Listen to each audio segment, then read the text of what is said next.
Boosie getting re-indicted.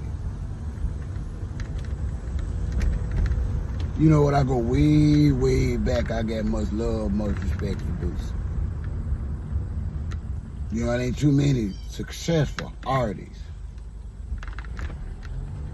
that can actually say they survived death row in the streets. Boosie did that.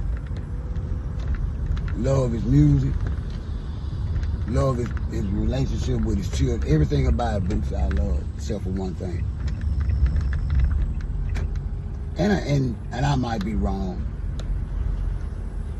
But before I get into that, let me explain where I'm from. I'm from a generation, back then I guess they called us thugs, G's, you know, different nicknames like that. But I'm from a generation where if you in trouble or you get out of some serious trouble, there was a saying called, we fall off the map for a while. You get what I'm saying? You fall off the map. What does Boosie do? Boosie takes to the airwaves, to the internet, by way of his good friend, as he has stated, Vlad, which ends up making him, because of the situation on social media, which means that, you know, now you're going to be the topic of no jumper in that cycle. And they're going to be repeating everything that was said. And I ain't finna say like everything that Boosie did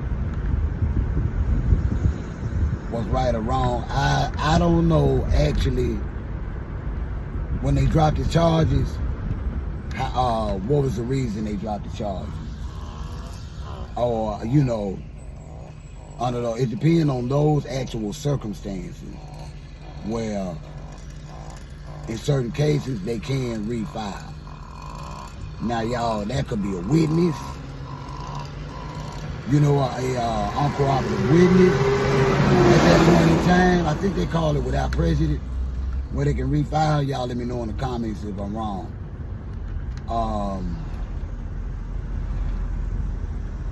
Could be a host of minutes. It could be great details that could affect the case, or it could be kind of minor, but if the prosecuting attorney feels like they're not ready to push ahead, a lot of times they will drop charges for whatever their reasons are. Boosie had an expensive mouthpiece, so I know they know why he got out of that last situation. So it befuddles me that that same mouthpiece didn't remind Boosie that, listen, if you go on Vlad, any of these other social media platforms, or on your own platform, let's not talk about the situation of the case right now. You know, like I say, I'm from that generation where when OGs like Boosie do stuff like this, I be like, wow, what's really going on? Because when he got out of there, when they declined to prosecute at that moment, I know Boosie's attorney. I know his attorney knew why.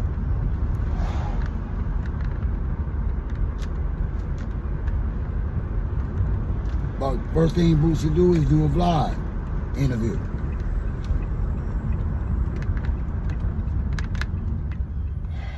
Talking about everything but his music and his music career or his kids. It's not like Boosie didn't have a million other things exciting and worth hearing. See, Boosie is that dude. So Boosie had a lot of other stuff, y'all. And still does, that he could bring to his big fans like us, old and young alike. Why my youngins are allowing these platforms to expose them to new charges, old charges, and the whole nine. Just got me at a lost for words, y'all. Let me tell y'all something, and I told y'all that a million videos ago. If you're gonna go on social media, remember who you are.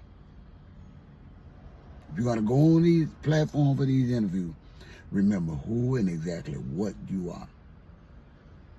And also, if you're a rapper, talk about your rap. If you're an investor, talk about your investments. But in today's world of social media, everybody's watching.